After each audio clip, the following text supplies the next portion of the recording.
Everyone from people like us, real estate investors, I assume you're a real estate investor if you're on this channel, to home buyers are asking the same thing right now, and that is, are interest rates ever going to decline? Are we ever going to see a downward trend from this just upward spike that we've had in interest rates since 2021 or so?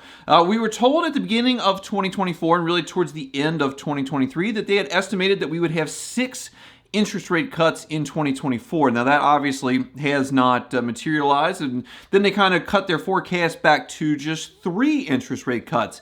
And now mid-April, we are looking at perhaps 1, and in my opinion, I think that we're going to get none and maybe even some hikes. And so before I get into that, if you're new here, hit the subscribe button. And if you guys have been here for a while, hit that like button for the YouTube algorithm. And the reason that the rates are not coming down is because the inflation is not doing what the Fed, what the government, what everyone hoped that it would do, which is going down since our sky high inflation of 2022-23 of like over 9%. It had started going down towards the end of 2023.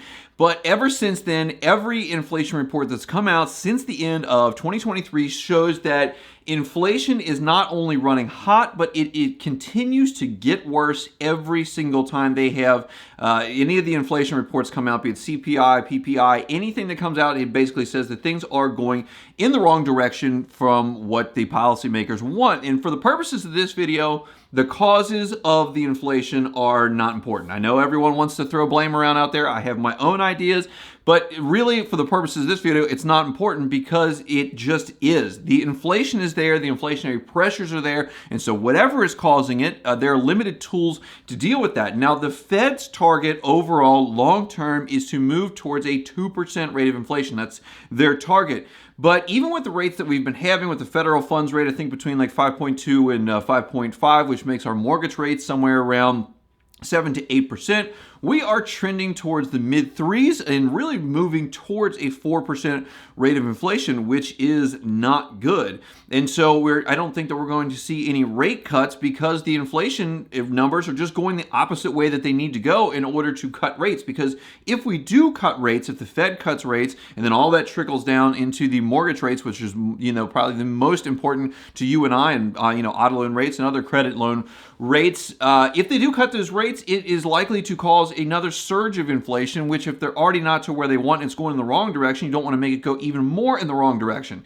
The second thing that I think is going to keep us from seeing rate cuts in this year for the rest of the year, especially since we're getting towards May, if you're watching this right when it was released, is the election year. The 2024 is an election year for the president, and as we get closer to that November election day, the Fed doesn't want to be seen as interfering in the election for or against either candidate, and so they're not probably going to adjust the rates in that time period just because of the way it looks, unless it is something that really needs to be addressed immediately. And again, personally, I think that the rates are either going to stay the same or they're even going to increase. If the Fed is serious about trying to maintain the 2% rate of inflation, they almost have to. The rates where they are not working, and if that's the tool that they are going to use to try to slow down the economy, try to slow down inflation, it's going to have to go up.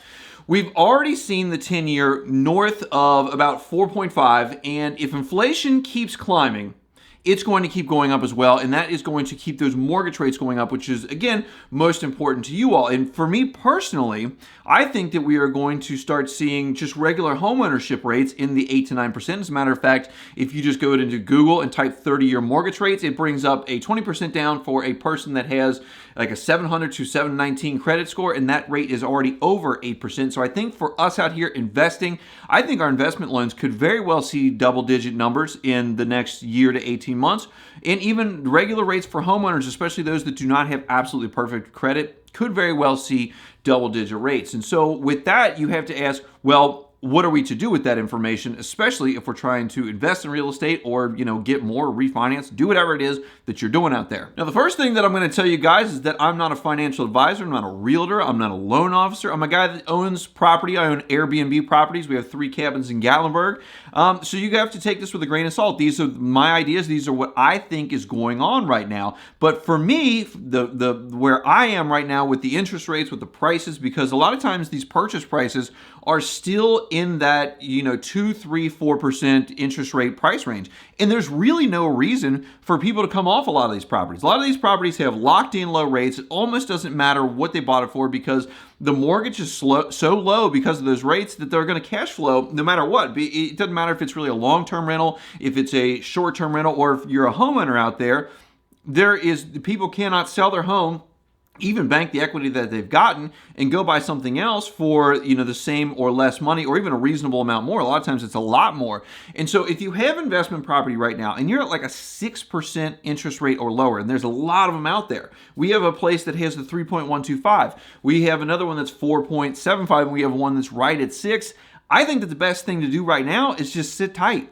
Do nothing. If your place is cash flowing, if it's making money, especially if with the decrease in demand that I've heard a lot of people talking about, and we've seen that in the Gatlinburg market, there is not a lot of reason to go and refinance that, pull cash out, make that payment much higher, kind of squeeze your margins a lot. If you have something right now, you are golden, especially if it's on one of those super low interest rates that we got from 19 to 23, because it's likely for us, especially in the investment world, that we are not going to see these type of rates again in the near future. An investment loan rate under 6% is probably not going to be seen for at least the next 2 years.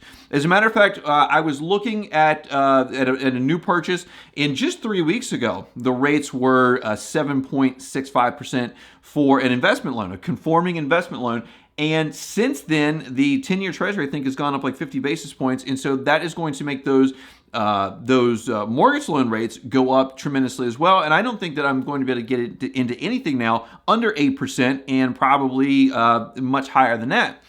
And so we even have properties that we would like to refinance and reinvest in, or refinance and put that money to work somewhere else. But going from that 4.75% rate to a 7.65, even if we added multiple bedrooms, increased the revenue in a significant way, or even bought another one, it really doesn't make any financial sense. And even 1031ing that property into another one that's larger, that makes more money, doesn't really make much sense with the prices the way that they are, and the interest rates the way that they are. So again, if you guys are sitting on something with a 2, 3, 4, 5, even 6% interest rate, it's cash flowing, it's making money, you're golden. And honestly, I don't think I would go anywhere with that right now. If you're looking to buy right now, if you're looking to buy a short-term rental, long-term rental, whatever, you better make damn sure that the thing is going to cash flow. And that's going to cash flow most of the time, because if you're up by 3 or 4 or 5,000, 2 or 3 months during your peaks, but you're down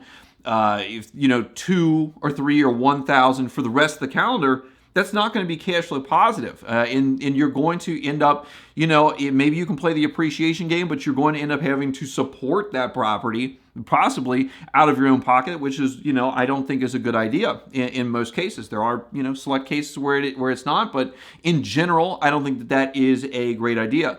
There is no reason, there's no guarantee that rates are going to come down significantly in the next few years. That's what a lot of folks say. They say, get it now. There's no competition. There's no guarantee that those rates are going to then come down from their 8% or wherever you're at back to 6 or 5 or 4. And I can almost guarantee that in the next 5 years, we're not going to see 4% into an investment loan. If you look at the 70s and 80s inflation, everyone, that's like the most popular thing. And it really is the benchmark that we're kind of going against with the inflation that we have right now. It took 2 decades really to finally quash out that inflation. Essentially from the early 70s to the early 90s, inflation ran high, the interest rates ran extremely high, and this is where your grandparents or maybe your parents were buying homes that had a 14% mortgage rate or something, wild like that. And granted, homes were cheaper then, but it really doesn't matter. There's no reason to think that interest rates are going to be coming down. In a lot of folks are talking about ARMs, the adjustable rate mortgages, the 5/1 ARMs, the 3/1 ARMs. In my opinion, avoid those like the plague unless you can make this thing cash flow at whatever the highest rate that it can reset to. Because other than the 70s, we really don't have a whole lot of other data points to compare this to, and then it took interest rates that were extremely high to kill this inflation once and for all until we just reinflated the system with ultra low rates after 2008 and after the pandemic. But really, the biggest what if of this entire thing, if you were a short-term rental host, Airbnb, VRBO for the YouTube algorithm for them to pick up those keywords, is if the guests can withstand the pinch of inflation. Gas is up.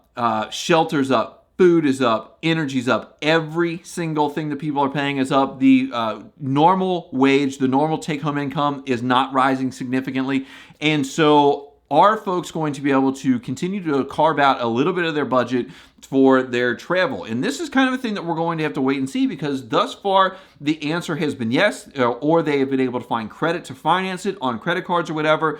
But again, if you're looking to refinance something, if you're looking to buy, you better make damn sure that it's going to cash flow, because there is that question mark out there. But if you do have property right now, you're at 2, 3, 4, 5, 6%.